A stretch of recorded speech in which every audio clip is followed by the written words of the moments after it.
Imagine you're working on the best song you've ever made. You go to open up your computer to keep working on it, and boom, it crashes, and you lose everything.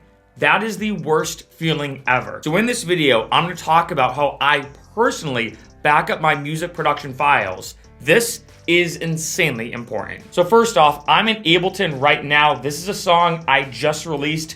I know, some shameless self-promotion. It's called Reggae Dub, Bad Boy Sound. It's kind of like a house dubstep reggae record, like a blend. So I'll play you like a little bit of like the first verse. So I have this.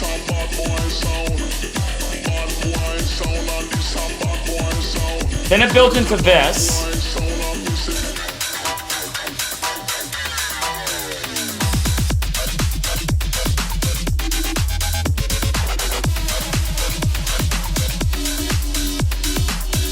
Now that the song is done, here's how I back it up. First thing, I don't just save it. I've already done a specific video about this, but what you're gonna do, and I'm in Ableton right now, is go to File, and then Collect All and Save. When I click this, and then click OK, what Ableton does is not only saves the project file, but it takes all these samples that I've used in, let's say, other places in my hard drive and brings them all to that Ableton folder. So if I go down here just to show you, this is one part of the reggae song. I have these samples from Splice.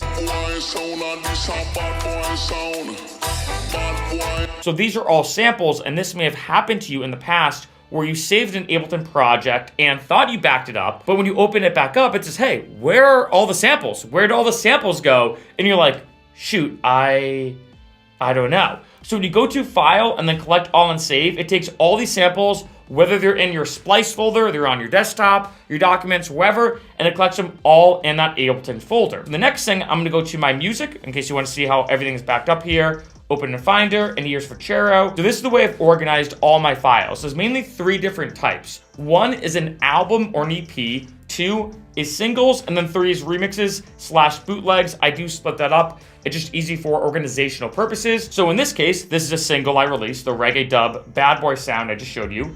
So when I click here, these are all the Ableton project folders. So I'm just gonna minimize this real quick just to show you. So let's say I'm gonna go here, right? Now I'm gonna go to Reggae Dub Bad Boy Sound. Now this is the project file itself. So because I did collect all and save, all my samples, all my MIDI data, all my automation data, pretty much everything is now right in this folder. So the good thing is now I know all my information, all my project information is located right here. Now at this point, you really have a couple different options in terms of backing it up. One, you just leave it here. I do not suggest doing that. The second is you back it up on a secondary device. You have two options. One is a hardware device, so an external hard drive, for example. The second option you have when it comes to backing it up is to do it on a cloud site like Dropbox, Google Drive, whatever. I personally use Google Drive. I just like the interface and everything, so that's what I use. So as you can see right now, I'm on Google Drive. These are the different things I've backed up, whether it's my DJ music, whether it's a random video of me and Mr. Beast from the whole other thing. And then I have other folders for my music specific things, whether it's like DJ mixes, I have production tools. Then of course I have my project files. So when I pull this up, you can see that everything here is exactly what was in here before, and it's all backed up. And let's say if I do want to back this up, I mean, I've already done this. All I'm gonna do is just click the project file itself, click, drag it in, and then boom.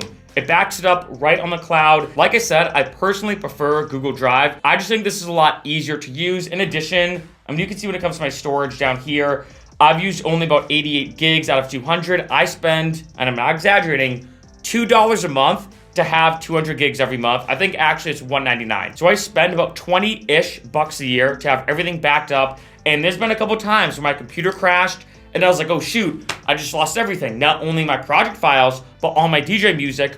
All I have to do is go back in here, re-download it to my computer, and I'm good to go.